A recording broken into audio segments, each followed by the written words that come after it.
اپنی جانوں پہ ظلم کر بیٹھو تو پھر کرنا کیا ہے کہ میرے محبوب کی بارگاہ میں آ کر مجھ سے بخشش طلب کرنی ہے.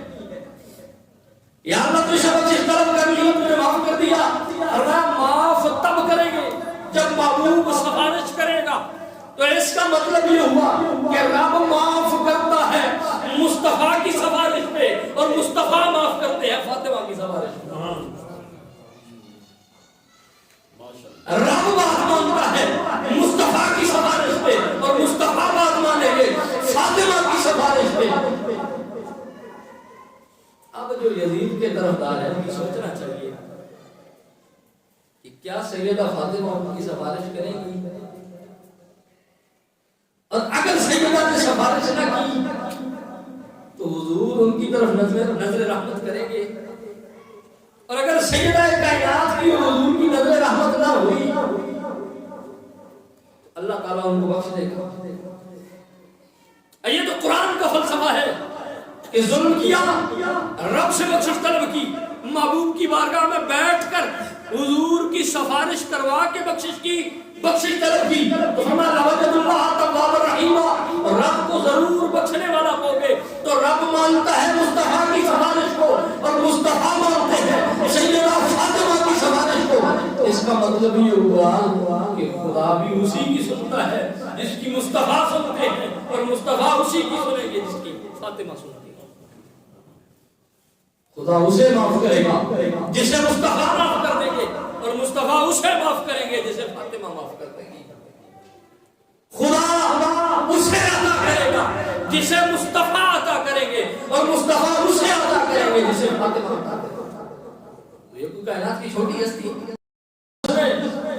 اسے ناراض کیا, اس نے مجھے ناراض کیا. اور اعلیٰ حضرت نے کہا کہ خدا کی رضا چاہتے ہیں دو عالم, خدا چاہتا ہے رضائے محمد.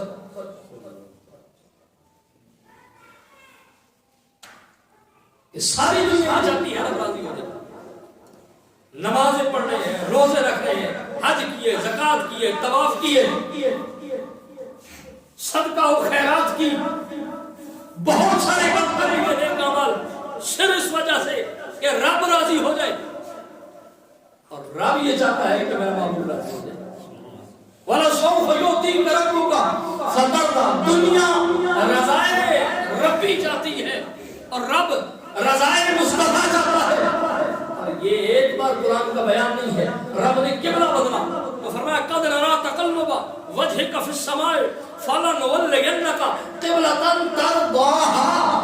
ہم نے جو قبلہ بھی بدلا ہے ہم نے آپ کی رضا پہ بدلا ہے, آپ کی مرضی پہ بدلا ہے.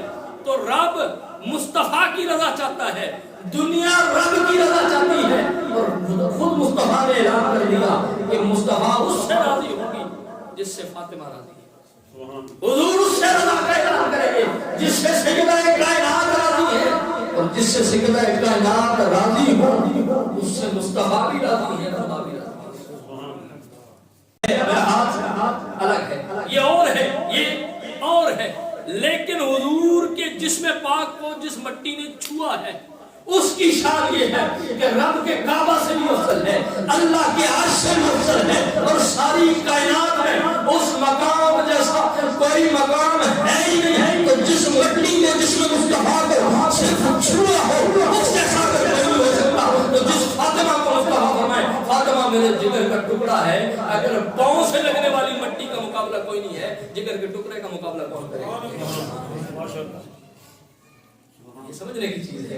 اور دوستان محترم جو وقت نہیں کی لمبی چوڑی بات کی جائے, اقبال نے جو سیدہ کائنات کی بارگاہ میں بلایا عقیدت پیش کی ہے, کلندر لاہوری نے کیا کہا, ایک میسج, ایک پیغام اور بات کو ختم کرتے ہیں. مگر بہت ساری باتیں ہیں جو سیدہ کائنات کے حوالے سے کہی جا سکی.